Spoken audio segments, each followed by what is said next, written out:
Yeah, they're getting pummeled right now. I mean, well, when you look at the biotech index, that's getting crushed. And I think investors are playing defense right now. That's what I'm hearing on the street. They're moving back to utilities. They're moving back to the safer sectors that tend to do well, like consumer staples even.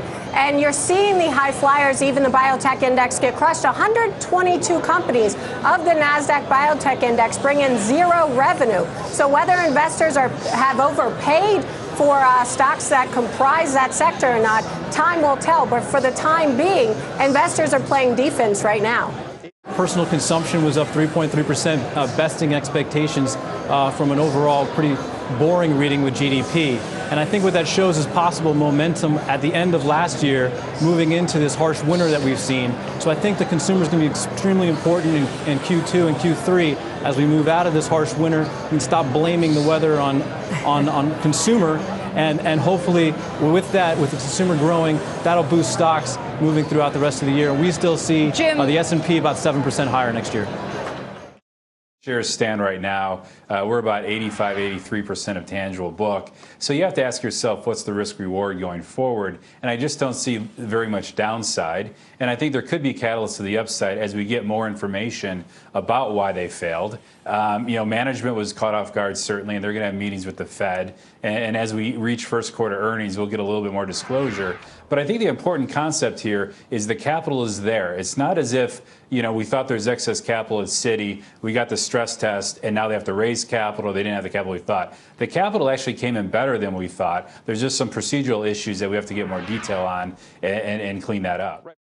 Morgan Stanley is still my #1 pick as far as the Fed stress test. It was a double for Morgan Stanley, double the amount of buybacks, double the level of dividend increase. And so it's just right along the path that we thought for Morgan Stanley. Half the company is wealth management. Those advisors are engaged with the customers, more activity. And the other half of the company is an optimization story. They've shrunk the fixed income trading business at just the right time.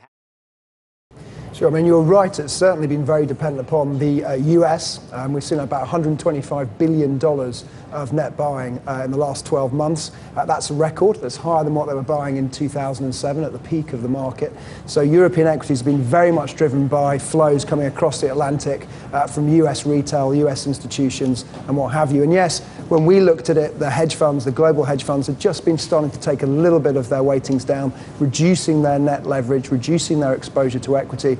Maybe it's a timing thing. Maybe that's more of a short-term concern that with markets close to multi-year highs, risks appearing, they want to look for a correction.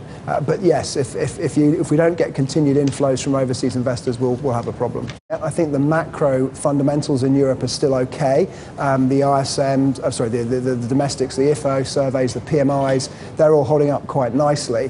What isn't coming through is the earnings. And we didn't see that in Q4, and we might not even see it in Q1. So investors are getting very impatient, having waited for earnings growth.